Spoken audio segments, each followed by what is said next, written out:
খেলার মাঠ, আড়িবার ফত ওয়াকওয়ে আর গুড়াফলল্লাই নানা ধরনের খেলনার রাইড সহ সুদৃশ্য পার্কর উদ্বোধন করছে চট্টগ্রামের নাসিরাবাদ হাউজিং সোসাইটি।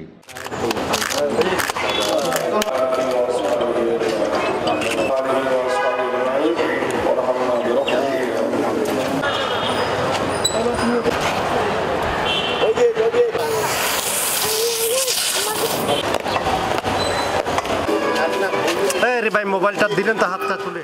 দি চিটাগাং কোঅপারেটিভ হাউজিং সোসাইটি লিমিটেডের ব্যবস্থাপনায় আর পিএইচপি ফ্যামিলির অর্থায়নে আজিয়া 30 জানুয়ারি বুধবার বিয়ান 11টায় এই পার্কর শুভ উদ্বোধন করে হাউজিং সোসাইটি লিমিটেডের প্রেসিডেন্ট ও সিটি মেয়র আলহাজ আজম নাসির উদ্দিন।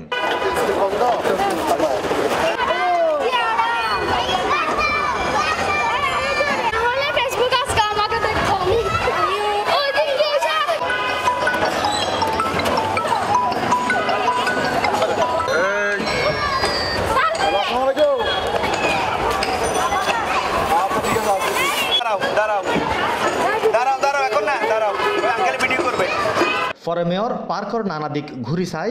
আর এই উদ্যোগের ভূয়সী প্রশংসা করে হয় ইবে অন্যান্য আবাসিক মডেল হইতে পারে। ইবে একটা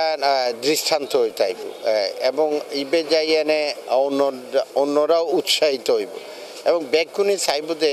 আবাসিক প্রকল্প যেগুলো পিওর আবাসিক প্রকল্প এন্ডে কিন্তু অন্য খেলার মাঠ একেবারে অবশ্যম্ভাবী খেলার মাঠ তাও নিয়ে পড়িব পার্ক আর কি পার্ক খেলার মাঠ যে মানে তাও নিয়ে পড়িব এন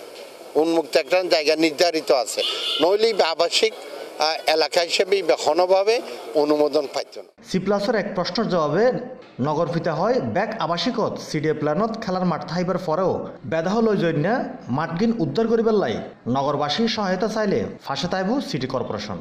নকশা লেআউট চাইলে যেমন মাঠ নির্ধারণ করা আছে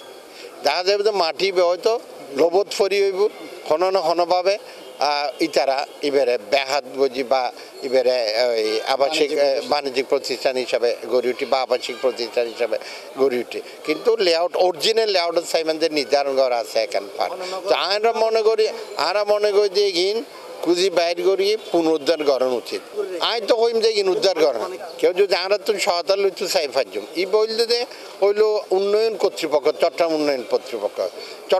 কর্তৃপক্ষ অনেক বিল্ডিংয়ের নকশা অনুমোদন করে আপনার এবং চট্টগ্রাম উন্নয়ন কর্তৃপক্ষ আবাসিক এলাকা নির্ধারণ করে সেক্ষেত্রে সকল ধরনের সহযোগিতা আত্মদায়ী সরকারি স্ব দপ্তরের সদিচ্ছা থাইলে এই আবাসিকরের মডেল ধরি অদূর ভবিষ্যতে নগরীর ব্যাক আবাসিক এলাকাত পর্যায়ক্রমে খেলার মাঠ পাইব ইয়ানি প্রত্যাশা নগরবাসীর।